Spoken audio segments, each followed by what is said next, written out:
بن بۆ بەرەکانی جەنگ شەڕ دەکەین. ودونا للجبهة نتقاتل لنووسینی خەبات کووردا بە یاساییبوونی حەشدی شەعبی چکارەساتێک بەدوای خۆی دادەهێنێ.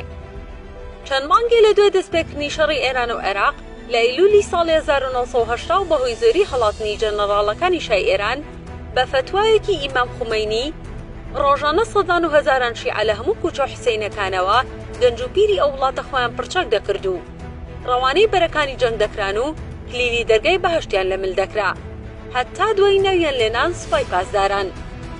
لە عێراقیش بە هەمان شێوە لەڕێی بارەگاکانی حیزبی بەعسەوە هەمان کردار دووبارە دەکرایەوە و لەڕێی ئەندامەکانی حیزبی بەعسەوە ڕاهێنانی سەربازیان پێدەکرا و لە دواییدا ناویان لێنان جێشی شەعبی.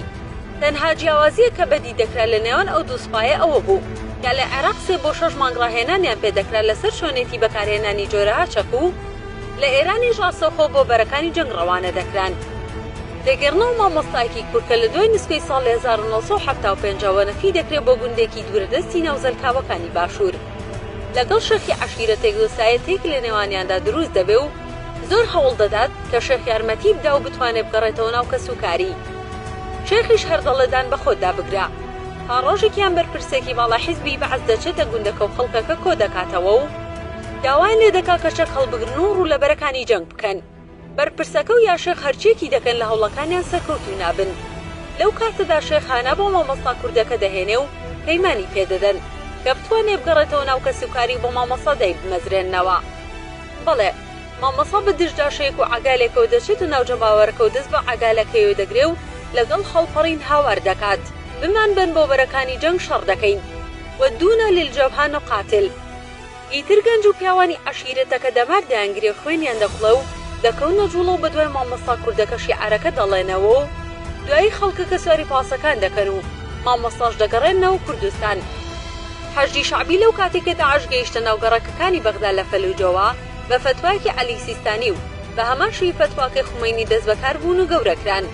بڕیاری ژوا بوو کە لەگەڵ کۆتایی هاتنی داعش چەکەکانیان ڕادستی سوپا بکەن و کۆتایی بە چالاکیەکانیان بهێنرێت. سەرکردەکانی حەشدیش هەمان ئەو پاسدارانە بوون کە تەبعی عێراقیان هەبوو بە ئاوارە عێراقیەکان ناوزەند کرابوون. لە ئێران و ڕۆژی خۆی چەندین پلەپۆستی سەربازیان هەبوو لە ناو سوپای پاسداراندا. حەشدی شەعبی ئێستا و دوای زیاتر لە 10 ساڵ خەریکە لە سوپای عێراق بەهێزتر دەبن. بۆ نمونە داوایان لە حکومەتی بەغدا کردووە کە کولیە و ئەکادیمیای سەربازی تایبەت بەخۆیان هەبێ و هاوشەیی سوپا پلە سەربازیەکانیان لە سەربازەوە هەتا دەگاتە بەرزترین پلەی باڵا هاوشەیی سوپای لێ بکرێ. لە هەمووشی گرنگتر دەیانەوێت بە یاسایەک لە خۆبەخشەوە بکرێنە کارگەیەکی بەرهەمهێنانی جەنگاوەری سەربازی و موچەی تایبەتی ساڵانەیان بۆ دابین بکرێ هاوشەیی سوپای عێراق. دوور نییە سبەی نەژاوی دروستکردنی وەزارەتێک بکەن. هەموو ئەو ترسە لەوە سەرچاوە دەگرێت کە حەشدی شەعبی لە 2 ڕۆژ ئازاڵ ببێ بەسەر سوپادا و هیچ جەنەڕاڵێک و بەرپرسێکی سوپانەوێرە چاو لە چاویان بکات و هەردەم ڕەزیلیش دەرکەون لە بەرامبەریان. ئەو هەوڵە شیعەکان بۆ ئەو ترسە دەگەڕێتەوە کە دوور نییە لە داهاتوودا دەسەڵات لەدەست بدەن. بە هەمان شێوە دوور نییە عێراق بکەنە دەوڵەتێکی ئیسلامی شیعە مەزهەبیش کەواتە کشانەوەی سوپای عێراق و خۆبەوەریکردنی لە پاراستنی سیادەی عێراقیش بۆ هەمان ترس دەگەڕێتەوە و دەیانەوێت بە هەردوو حەوزەی شیعەی نەجەف و قومیش بڵێن ستۆپ. ئەگەرنا ئەمریکا ناچار دەبێ فڕۆکەی بیت و B-52 بگەڕێنێتەوە سەر ئاسمانی عێراق و هاوشەوی جەنگی کۆیت و ڕووخانی دیکتاتۆرەکەی عەوجە سەربازگە و بارگەکانی حەشدی شەعبی تەخت و تاراجیان تێک و پێک بشکێنن. وەلەقەد ئەعذەر من ئەنذەر. تێبینی ئەو بابەتەم هاوپێچە لەگەڵ بابەتی پێشووترم کە لە ژێرناوی کشانەوەی هێزەکانی ئەمریکا لە عێراق بڵاوم کردبووەوە.